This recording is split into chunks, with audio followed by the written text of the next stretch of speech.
Sejam bem-vindos a mais um vídeo. O meu nome é Pedro Rodrigues Ribeiro, sou psicólogo, sou formador na área de hipnose clínica e hoje eu gostaria de vos falar sobre o papel e a importância da hipnose na psicoterapia, ou melhor, nas bases da psicoterapia, na criação da psicoterapia. Como muitas pessoas devem conhecer, devem saber, devem já ter lido, seja como for na net, livros, ou mesmo os estudantes de psicologia, ou mesmo os psicólogos que sabem um pouco sobre a história da psicologia, Freud foi considerado pai, ou um dos pais da psicoterapia, um dos grandes pilares da psicoterapia, já que o seu método, a psicanálise, foi um primeiro, ou dos primeiros, grandes modelos psicoterapêuticos, antes sequer de se chamar psicoterapia, pelo menos com todas aquelas questões delineadas, de regras, de interações. Portanto, tudo aquilo que neste momento nós estamos habituados a pensar e a considerar sobre aquilo que é psicoterapia. Portanto, psicanálise. No entanto, a psicanálise também ela própria teve um crescimento. Antes dela ser considerada psicanálise, antes de Freud injetar as suas ideias, o método analítico, ou pelo menos a gênese do método analítico, já era algo que é utilizado por outras pessoas, nomeadamente Joseph Breuer, também ele um dos pais da psicanálise, que utilizava um método muito, não diria semelhante, mas um método que tinha algumas aproximações com as ideias e com as noções e as estratégias de Freud, mas que depois, como muitos saberão, eles tiveram o seu caminho, portanto, e que uma das ferramentas que Breuer utilizava e que na altura também ela própria era já considerada um marco um tanto ou quanto alienado, aliás, da medicina, era a hipnose. Portanto, Breuer fazia sessões com a hipnose, assim como no início Freud também fazia sessões com a hipnose. No entanto, o papel da hipnose não terminou aí naquilo que diz respeito ao modelo psicoterapêutico. Isto porque uma das grandes inspirações de Freud para ele começar a utilizar a hipnose foi Jean-Martin Charcot. Charcot era um médico que trabalhava e que era responsável por uma ala no Hospital de Salpêtrière em Paris e tinha uma perspectiva de hipnose enquanto estado alterado de consciência, do transe, e que ele próprio foi um grande responsável pela criação dessa escola de Paris, desse modelo, que depois veio ser mais impulsionada por um dos seus alunos, Pierre Janet. No entanto, havia uma outra facção, diga-se passagem, ou uma outra ideologia de hipnose também a acontecer em França, neste caso em Nancy. E esse movimento foi desencadeado por dois médicos. O primeiro foi Antoine Libidinot. Peço perdão pelo meu francês, mas eu não peço nada francês, portanto é provável que eu esteja a pronunciar mal os nomes, mas deem-me um desconto.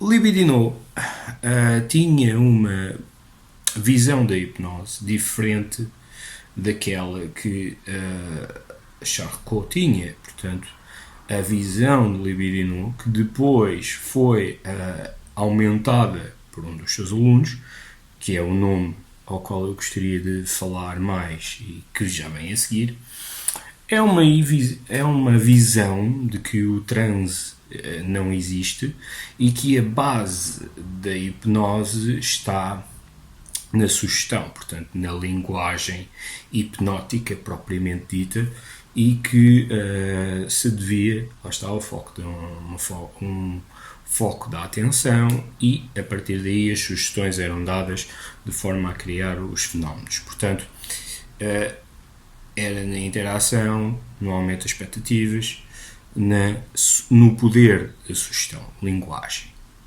E este modelo, ou esta visão, melhor dizendo, foi explorada então por um dos seus alunos. Um dos grandes nomes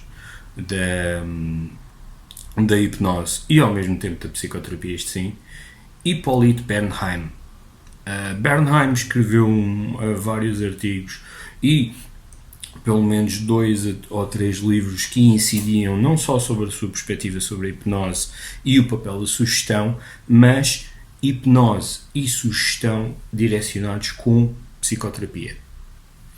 E Hippolyte Bernheim era já um médico, algo conceituado até, que veio a descobrir a hipnose exatamente porque viu libidinou e teve conhecimento libidinou a fazer hipnose, mas que ao mesmo tempo ele tinha alguns pacientes cujas respostas ele não estava a conseguir elicitar, portanto não estava a conseguir curá-los ou tratá-los da melhor forma. E então a Bernheim decidiu experimentar ou debruçar-se mais sobre a área da hipnose.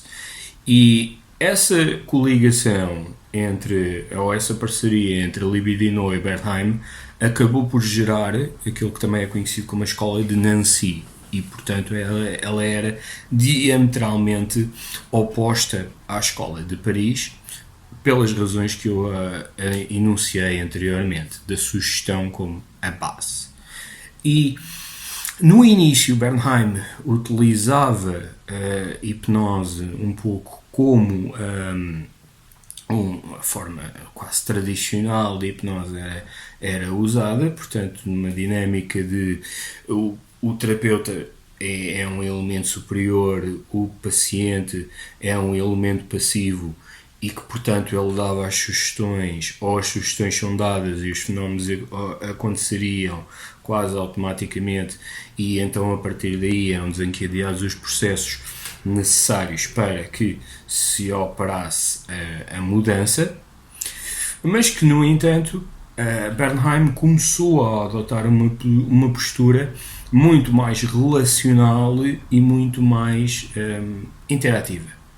Ou seja, aos poucos Bernheim começou a propor, ou melhor,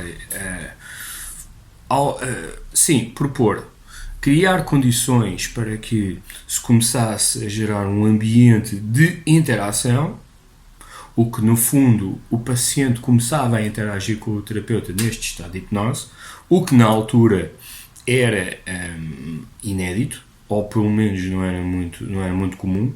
Hoje em dia poderá ser mais, mas antigamente não o era. E exatamente por causa disso, as pessoas começavam a ver uma interação, começavam a falar. A da altura, não é? As sugestões podem-se ter em atenção àquilo que a pessoa estava a dizer, dar o seu feedback. E chegou-se a um ponto em que Bernheim simplesmente deixava de elicitar a hipnose ou um processo formal de hipnose, ou seja, a pessoa não fechava os olhos, a pessoa não apresentava os sinais clássicos, fenómenos de entrada à hipnose. Aquilo que Bernheim começou a fazer foi simplesmente começar a utilizar os padrões de linguagem hipnóticos, sugestão, em conversa, e numa conversa em que emissor e receptor trocavam de ideias e trocavam de feedback, e este processo, surpreendam-se, começou a ser chamado de psicoterapia. Portanto, hipnose teve um papel fundamental na criação ou na base da psicoterapia, tal como hoje nós a conhecemos, quer pela influência que ela teve em Freud e Brouwer e as influências de Charcot, ao qual no início da sua carreira Freud começou a utilizar métodos hipnóticos, começou a criar, portanto, a proceder à utilização da hipnose para desencadear esses processos inconscientes aos quais ele tinha na ideia, que poderiam existir para além da patologia orgânica. Portanto, essa é uma imagem. E depois uma outra imagem foram, de facto, os trabalhos de Libidino e Bernheim, especialmente de Bernheim, que começou a centrar-se, então, apenas na sugestão, apenas na linguagem. A interação, ou melhor, a intervenção começou a ser interativa, em que o terapeuta dava uma sugestão, o paciente respondia a essa sugestão, quer verbalmente, quer comportamentalmente, e que depois isso ia gerar um novo rol de sugestões e interações assim precisamente. E, portanto, isto era psicoterapia. E se vocês pensarem bem no trabalho que vocês fazem, vocês são um bocadinho também, vocês próprios, hipnotistas, se quiserem considerar o termo, se quiserem considerar essa designação. Porquê? Porque a maior parte dos modelos de psicoterapia, tal como hoje são conceptualizados e são criados e que são feitos, têm todas estas componentes. Tem uma componente relacional, tem uma componente de responsividade, ou seja, nós estamos a responder àquilo que o nosso paciente nos traz. Tem também uma cota parte de sugestão, já que na maior parte das vezes, não sendo utilizando padrões hipnóticos por si só, são utilizadas sim também sugestões ou algumas técnicas que façam com que haja uma abertura para um campo de possibilidades, uma mudança de paradigma, uma mudança de ideias, uma mudança do estar, e que são estas técnicas que depois são utilizadas para gerar isso, e que no meio dessas técnicas há uma linguagem cuidada. Nós não dizemos a primeira coisa que nos vem à cabeça, nós não dizemos não temos conversas como se calhar nós teríamos no nosso dia a dia, pelo menos em alguns momentos específicos não temos, e que essas interações, essas próprias técnicas são de alguma forma sugestivas, porque se assim não o fossem, o nosso paciente não começava a gerar uma proatividade para a mudança.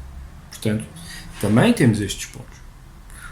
E daí que hipnose veio a dar um cunho muito importante na criação e na base da psicoterapia. E eram um pouco estas reflexões que eu queria deixar neste vídeo, apenas para poder demonstrar um pouco mais o papel da hipnose e da sua base na psicoterapia e da sua base em termos científicos.